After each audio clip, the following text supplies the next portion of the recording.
Hello students, कैसे हैं आप सब। आई होप आप सब बहुत अच्छे से होंगे और अपनी पढ़ाई भी अच्छे से कर रहे होंगे। तो आज welcome to my channel Pooja special व्याकरण क्लासेस। आज का टॉपिक है सर्वनाम, जिसे इंग्लिश में प्रोनाउन भी कहते हैं। तो आइए प्रोनाउन के बारे में हम लोग समझ लेते हैं। सर्वनाम या इंग्लिश में प्रोनाउन कहते हैं। सर्वनाम का जो शाब्दिक अर्थ है वो क्या होता है? सर्वनाम का अर्थ ही है सर्व प्लस नाम। सर्व माने सबका, नाम यानी सबका नाम, अर्थात जो शब्द सब नामों के स्थान पर प्रयुक्त होते हैं या प्रयोग किए जाते हैं वो सर्वनाम कहलाते हैं।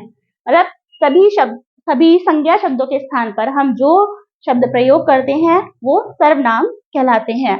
जैसे इंग्लिश में भी हम लोग प्रोनाउन पढ़ते हैं ना, प्रोनाउन भी क्या है? जो वर्ड्स हम नाउन की प्लेस पर यूज करते हैं वो प्रोनाउन कहलाते हैं। जैसे इंग्लिश में क्या होता है? I, we, you, they, he, she, him, her, their, ये सारे वर्ड्स हम प्रोनाउंस यानी सर्वनाम इंग्लिश में यूज करते हैं। और हिंदी में वही हम मैं, हम, तुम, उसका, तुम्हारा आदि वर्ड्स यूज करते हैं। तो संज्ञा के स्थान पर फिर अभी हम लोग एक सेंटेंस देखते हैं। देखिए, रवि एक अच्छा लड़का है। रवि रोज स्कूल जाता है। रवि की माँ रवि के लिए खाना बनाती है। रवि की माँ से बहुत प्यार करता है। रवि के पिता शिक्षक हैं। रवि के पिता स्कूल में पढ़ाते हैं। अब ये सेंटेंस आपने इस तरह से पढ़ा। यदि अब मैं ये बार बार यहाँ पर क्या हो रहा है? रवि की माँ, रवि के पिता या रवि हम बार बार लिख रहे हैं, इसकी जगह हम क्या यूज कर सकते हैं? देखिए, रवि हम यदि ऐसे पढ़े कि रवि एक अच्छा लड़का है, वह रोज स्कूल जाता है। हमने रवि की जगह क्या यूज किया? वह रोज स्कूल जाता है। रवि की माँ रवि के लिए की बजाय हम करें उसके लिए खाना बनाती है। रवि की माँ से, रवि की माँ की जगह अपनी माँ से, रवि अपनी माँ से बहुत प्यार करता है। रवि के पिता की जगह हम कहें उसके पिता शिक्षक हैं। रवि के पिता स्कूल में पढ़ाते हैं। तो रवि के पिता की जगह हम क्या लिख सकते हैं? वह स्कूल में पढ़ाते हैं। तो अब यदि हम इस तरह सेंटेंस लिखें तो हमें बार बार रवि रवि लिखने की जरूरत नहीं पड़ेगी और हमें सुनने में और पढ़ने में भी अच्छा लगेगा। तो यही मतलब है सर्वनाम का कि हमें संज्ञा शब्दों को बार बार लिखने की जरूरत नहीं पड़ती है। हम उसके स्थान पर वह, उसके, अपनी, ये सारे शब्द यूज करते हैं। अब हमारी परिभाषा क्या बनी? परिभाषा क्या है? फिर देखिए, जो शब्द संज्ञा के स्थान पर, संज्ञा आप जानते ही हैं, नेमिंग वर्ड्स के स्थान पर प्रयुक्त किए जाते हैं या प्रयोग किए जाते हैं वह सर्वनाम कहलाते हैं। जैसे मैं, हम, तुम, उसका, तुम्हारा आदि, ये सारे शब्द भी आपने देखे ही एग्जाम्पल में, इसी तरह यूज होते हैं, वही है। तो अब हम सर्वनाम के भेद या काइंड्स ऑफ प्रोनाउन, जैसे आप इंग्लिश में भी काइंड्स पढ़ते हैं प्रोनाउन के, 6 भेद होते हैं, 6 काइंड्स होते हैं। देखिए कौन कौन से होते हैं, नाम देख लेते हैं एक बार। पहला है पुरुषवाचक सर्वनाम, दूसरा है निश्चयवाचक सर्वनाम, तीसरा है अनिश्चयवाचक सर्वनाम, चौथा संबंधवाचक सर्वनाम, पांचवा प्रश्नवाचक सर्वनाम और छठा है निजवाचक सर्वनाम। अब हम एक एक सर्वनाम के बारे में डिटेल में पढ़ेंगे थोड़ा सा। तो फिर आइए सबसे पहले पुरुषवाचक सर्वनाम के बारे में पढ़ते हैं। तो चलिए अब हम सर्वनाम के भेदों के बारे में या काइंड्स के बारे में पढ़ लेते हैं। एक बार हम लोग इसको इंग्लिश में भी जान लेते हैं, शायद आपके लिए इंग्लिश में जानकारी इजी हो जाए। यदि प्रोनाउंस आप लोग अच्छी तरह समझते हैं तो उसे सर्वनाम हिंदी में पढ़ने में भी बहुत इजी लगेगा, इसलिए मैं आपको इंग्लिश में भी बता रही हूँ। देखिए एक बार देख लीजिए। पुरुषवाचक सर्वनाम पहला है जिसे पर्सनल प्रोनाउन भी कहते हैं। सेकंड है निश्चयवाचक सर्वनाम जिसे डिमॉन्स्ट्रेटिव प्रोनाउन भी कहते हैं। थर्ड है अनिश्चयवाचक सर्वनाम जिसे इनडेफिनिट प्रोनाउन भी कहते हैं। फोर्थ है संबंधवाचक प्रोनाउन सर्वनाम जिसे रिलेटिव प्रोनाउन भी कहते हैं। फिफ्थ है प्रश्नवाचक सर्वनाम यानी इंटेरोगेटिव प्रोनाउन और सिक्स्थ है निजवाचक सर्वनाम यानी पॉसेसिव प्रोनाउन। तो आपको जो इजी लगे, यदि आपको कभी सर्वनाम लिखते लिखते इंग्लिश में आपको उसका याद आ रहा हो, इंग्लिश में कुछ समझ में आ रहा हो, तो आप उसको भी बनाकर लिख सकते हैं। इसलिए मैंने आपको इंग्लिश में भी सब बताया है ताकि और इजी हो जाए आपके लिए। ठीक है, अब हम पहला सर्वनाम यानी पुरुषवाचक सर्वनाम के बारे में पढ़ेंगे, पर्सनल प्रोनाउन जिसे कहते हैं। इसमें क्या होता है, ये शब्द एक बोलने वाला होता है जिसे वक्ता कहते हैं, जो बोलता है। जैसे इस समय मैं बोल रही हूँ तो मैं वक्ता, ठीक है। सुनने वाले आप सुन रहे हैं, श्रोता, तथा अन्य किसी के लिए, किसी तीसरे के लिए तो अन्य के लिए ये प्रयुक्त होते हैं या प्रयोग होते हैं पुरुषवाचक सर्वनाम। अब ये 3 होते हैं, कौन से? उत्तम पुरुष, मध्यम पुरुष और अन्य पुरुष। ऐसे इंग्लिश में हम पढ़ते हैं first person, second person and third person.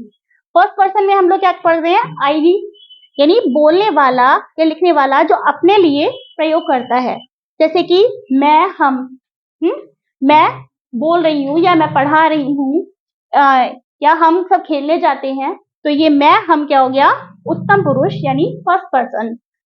मध्यम पुरुष सेकंड पर्सन, ये बोलने वाला सुनने वालों के लिए प्रयोग करता है। जैसे मैं आपके लिए प्रयोग करूंगी कि आप सब पढ़ रहे हैं, आप कब आए, तुम क्या कर रहे हो, तो ये सब क्या हो गया? मध्यम पुरुष या सेकंड पर्सन। अन्य पुरुष यानी थर्ड पर्सन, अन्य लोगों के लिए जब प्रयोग किया जाता है, किसी अन्य के लिए प्रयोग किया जाता है, जैसे वह खेल रहा होगा या वह कुछ काम कर रहा होगा, वे सब जा रहे होंगे या उसका, ये सारे वर्ड्स हम अन्य पुरुष में लेते हैं। तो ये होते हैं हमारे पुरुषवाचक सर्वनाम। अब हम सेकंड सर्वनाम यानी निश्चयवाचक सर्वनाम को देखते हैं। तो अब हम दूसरा सर्वनाम जिसे निश्चयवाचक सर्वनाम कहते हैं या डेमोन्स्ट्रेटिव प्रोनाउंस कहते हैं, उसके बारे में पढ़ेंगे कि जो सर्वनाम किसी पास के या दूर के व्यक्ति, वस्तु या स्थान की ओर संकेत करते हैं, निश्चयवाचक सर्वनाम कहते हैं। यानी कि किसी पास के या दूर के निश्चित व्यक्ति की तरफ संकेत करते हैं, मतलब आप संकेत किया जाता है कि यह मेरा भाई है या यह मेरा घर है, वह तुम्हारा मित्र है, मतलब हम किसी पास के या दूर के व्यक्ति की तरफ या स्थान की तरफ संकेत करते हैं, तो वहां पर निश्चयवाचक सर्वनाम होता है। जैसे यह मेरा भाई है, यदि यहाँ पे यह मेरा भाई, तो यह शब्द यदि लगा है तो हम यहाँ पे क्या लिखेंगे? निश्चयवाचक सर्वनाम। या यह मेरा घर है, यह मेरी किताब है, कुछ भी हो सकता है, वह तुम्हारा मित्र है, वह उसका भाई है, कुछ भी हो सकता है, तो यहाँ पर निश्चयवाचक सर्वनाम होता है। थर्ड है अनिश्चयवाचक सर्वनाम, जिसे इंग्लिश में इनडेफिनिट प्रोनाउन भी कहते हैं, जिस सर्वनाम के द्वारा किसी निश्चित व्यक्ति, वस्तु या स्थान का बोध नहीं होता है। मतलब इसमें हमें किसी निश्चित व्यक्ति, वस्तु का, स्थान का बोध नहीं होगा, हमें नहीं पता होगा कि मतलब चीज निश्चित नहीं होगी। जैसे कि कोई चिल्ला रहा है, अब हमें कोई चिल्ला रहा है, हमें नहीं पता कौन चिल्ला रहा है, कोई चिल्ला रहा है, तो कोई वर्ड लगा है, तो ये क्या हो गया? अनिश्चयवाचक सर्वनाम। ऐसी सेकेंड एग्जाम्पल है, दूध में कुछ पड़ा है, कुछ पड़ा है, हमें नहीं पता क्या पड़ा है, पर कुछ पड़ा है, तो ये अनिश्चयवाचक सर्वनाम होता है। ठीक है, नेक्स्ट है फोर्थ संबंधवाचक सर्वनाम, जिसे इंग्लिश में रिलेटिव प्रोनाउन भी कहते हैं। इसकी परिभाषा क्या है? जो सर्वनाम शब्द वाक्य में आए दूसरे संज्ञा या सर्वनाम शब्दों से संबंध बताते हैं, दूसरे शब्दों से संज्ञा या सर्वनाम शब्दों से संबंध बताते हैं, जैसे वो संबंधवाचक सर्वनाम कहलाते हैं। जैसे कि जो मेहनत करेगा वह फल पाएगा, मतलब आपका जो, इसमें दो वर्ड्स आएंगे, जो मेहनत करेगा, जो और वह फल पाएगा, तो जो और वह, मेहनत करेगा संबंध, वह फल पाएगा, है ना, तो जो और वह यहाँ पे शब्द लगे हैं, तो ये संबंधवाचक सर्वनाम हो गया। ठीक है, तो दो शब्द इसमें दिए होते हैं। ऐसे ही सेकेंड एग्जाम्पल है, जैसी करनी वैसी भरनी, जैसा करोगे वैसा भरोगे। इस टाइप के सेंटेंसेस जो होते हैं वो संबंधवाचक सर्वनाम में आते हैं। ऐसे ही फिफ्थ है प्रश्नवाचक सर्वनाम, जिसे इंग्लिश में इंटेरोगेटिव प्रोनाउन कहते हैं। ये तो बहुत इजी होते हैं क्योंकि इसमें क्वेश्चन वर्ड्स होता है, आपको पता ही है कि इसमें जो सर्वनाम शब्द प्रश्न पूछने के लिए प्रयोग किए जाते हैं वो प्रश्नवाचक सर्वनाम कहलाते हैं। जैसे बाहर कौन खड़ा है, और इसकी पहचान कौन खड़ा है, और उसके बाद में क्या होता है, हमेशा क्वेश्चन मार्क लगा होता है, इससे आप पहचान ही लेंगे कि ये प्रश्नवाचक सर्वनाम है। ठीक है, ऐसी सेकेंड एग्जाम्पल है, यह पौधा किसने लगाया, तो किसने लिखा है, तो यहाँ पर क्या हो गया? प्रश्नवाचक या इंटेरोगेटिव प्रोनाउन या प्रश्नवाचक सर्वनाम हो गया। अब एक सर्वनाम और रह गया, वो भी देखते हैं। तो अब हम छठा सर्वनाम देखते हैं। छठा और आखिरी सर्वनाम का प्रकार है निजवाचक सर्वनाम, जिसे इंग्लिश में पॉजिटिव प्रोनाउन भी कहते हैं। निज का अर्थ क्या होता है? निज, निज माने अपना। ठीक है, निज का अर्थ है अपना। तो जिन सर्वनाम शब्दों का प्रयोग कर्ता अपनेपन का बोध कराने के लिए करता है या किया जाता है, वहां पर निजवाचक सर्वनाम होता है। जैसे मैं अपना काम स्वयं कर लूंगा, स्वयं माने अपने आप, खुद कर लूंगा, है ना, खुद कर लूंगा या स्वयं कर लूंगा। तो यहाँ पे निजता का या अपनेपन का बोल रहा है कि मैं अपना काम स्वयं कर लूंगा। ये दूसरा एग्जाम्पल है, रमेश अपने आप घर चला गया, मतलब रमेश अपने आप से खुद से घर चला गया, ठीक है, तो वहां पर होता है निजवाचक सर्वनाम या पॉजिटिव प्रोनाउन होता है। अब मैं आपको एक बहुत अच्छी पहचान, अच्छा एक बात और है, ये सारे सर्वनाम शब्द भी विकारी शब्द ही होते हैं, क्योंकि ये भी लिंग, वचन और काल के अनुसार बदल जाते हैं, ठीक है, तो ये विकारी शब्द होते हैं। और कभी कभी देखिए आदर देने के लिए किसी को हम, जैसे हिंदी में ये खास बात हिंदी की है, इंग्लिश में हम सबके लिए यदि तुम और आप हमें कुछ भी कहना है तो हम हमेशा सबके लिए यू ही प्रयोग करते हैं, बट लेकिन हिंदी में हम आदर देने के लिए क्या कहते हैं, आप कहते हैं। इसी तरह हिंदी में आदर देने के लिए पुरुषवाचक सर्वनाम का प्रयोग भी हम बहुवचन में भी करते हैं, बहुवचन में भी किया जाता है। जैसे अब पिताजी हैं, वैसे तो पिताजी एक ही हैं, है ना, पिताजी एक हैं, और पुरुषवाचक सर्वनाम है तो पिताजी बाहर खड़े हैं, तो हमने उनके लिए क्या कहा, सम्मान करने के लिए कहा कि पिताजी बाहर खड़े हैं, बहुवचन में प्रयोग कर दिया इसका।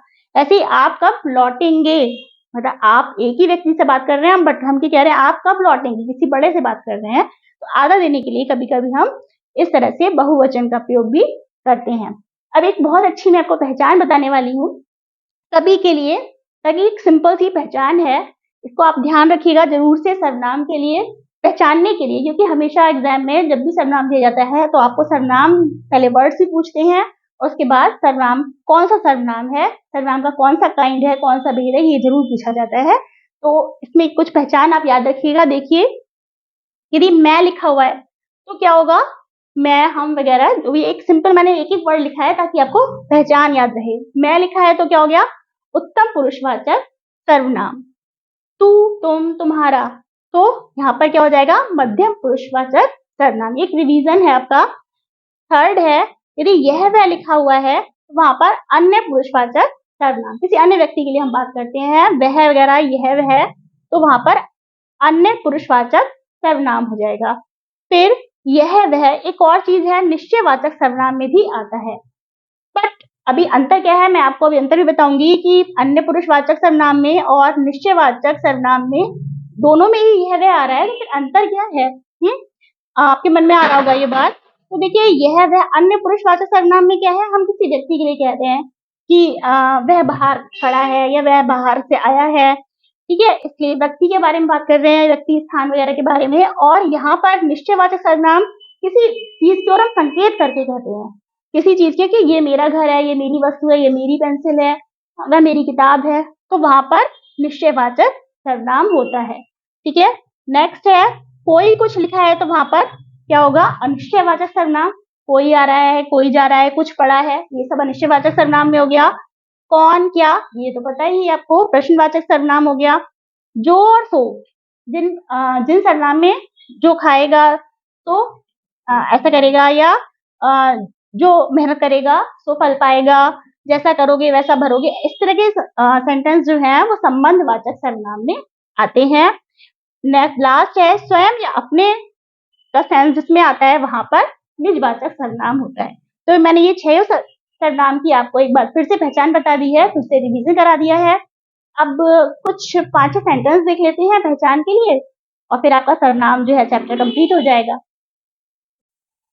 तो चलिए अब कुछ सेंटेंसेस, कुछ वाक्य देख लेते हैं एक्सरसाइज के तौर पर, और सेंटेंसेस को पहचानते हैं। इसमें जो रेखांकित, जहां पर मैंने अंडरलाइन किया हुआ है, जो रेखांकित शब्द है उसको देखकर आपको बताना है कि ये कौन सा सर्वनाम है।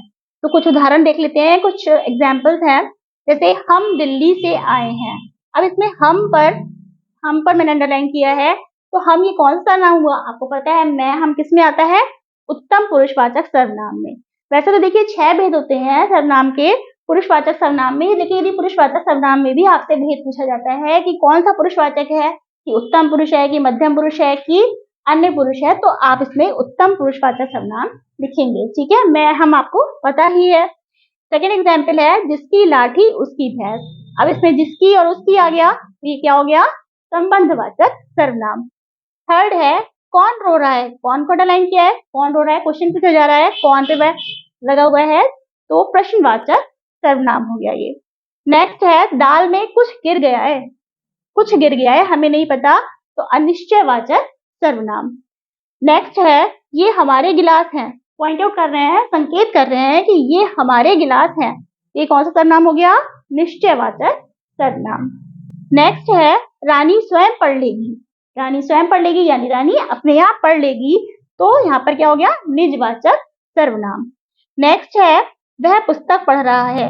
अब वह पे पॉइंट किया हुआ है, वह पुस्तक पढ़ रहा है। हमने किसी अन्य व्यक्ति के बारे में बात करी, वह पुस्तक पढ़ रहा है, तो पुरुषवाचक सर्वनाम तो हुआ, और ये कौन सा हुआ, अन्य पुरुषवाचक सर्वनाम। ठीक है, नेक्स्ट है तुम कहाँ रहते हो। तुम पर इसमें तुम पर अंडरलाइन किया हुआ है, तुम के बारे में पूछा है कि तुम कौन सा सर्वनाम है, तो ये क्या हो गया, तुम तुम्हारा किसमें आता है, मध्यम पुरुषवाचक सर्वनाम में, तो मध्यम पुरुषवाचक सर्वनाम हो गया यहाँ पर। अब यहाँ पर कौन रो रहा है, इसमें हमने कौन पर अंडरलाइन किया है, तो ये कौन सा हो गया, प्रश्नवाचक सर्वनाम में। देखिए इस सेंटेंस में भी तुम कहाँ रहते हो, इसमें प्रश्नवाचक भी है, लेकिन हमने अंडरलाइन किसे किया है, तुम, तो हमें ये वाला बताना है। इस बात का भी ध्यान रखिएगा कि जिस पर अंडरलाइन किया है उसी सर्वनाम के बारे में हमको बताना है। तो यहाँ पर तुम पर अंडरलाइन है, तो हमने कहा मध्यम पुरुषवाचक सर्वनाम, और यहाँ पर कौन पे अंडरलाइन है, तो ये क्या हो गया, प्रश्नवाचक सर्वनाम। लास्ट है वह मेरा घर है। अब हम पॉइंट आउट कर रहे हैं, संकेत दे रहे हैं कि वह मेरा घर है, तो ये क्या हो गया, निश्चयवाचक सर्वनाम। ये सारे कुछ एग्जाम्पल्स थे जो मैंने बताया आपको, इससे आपको शायद सर्वनाम बहुत अच्छी तरह से क्लियर हो गया होगा। तो आई होप कि आपको ये वीडियो अच्छी लगी होगी, आपको सर्वनाम पूरी अच्छी तरह से समझ में आया होगा, सर्वनाम की परिभाषा, उसके भेद, एग्जाम्पल्स, और प्लस इंग्लिश में भी मैंने आपको सारा डिटेल में बताया है ताकि आपको अच्छी तरह समझ में आ जाए। तो ये मेरी वीडियो यदि अच्छी लगी हो तो लाइक कीजिए, शेयर कीजिए, सब्सक्राइब कीजिए और कमेंट करके बताइए कैसी लगी। Thank you so much.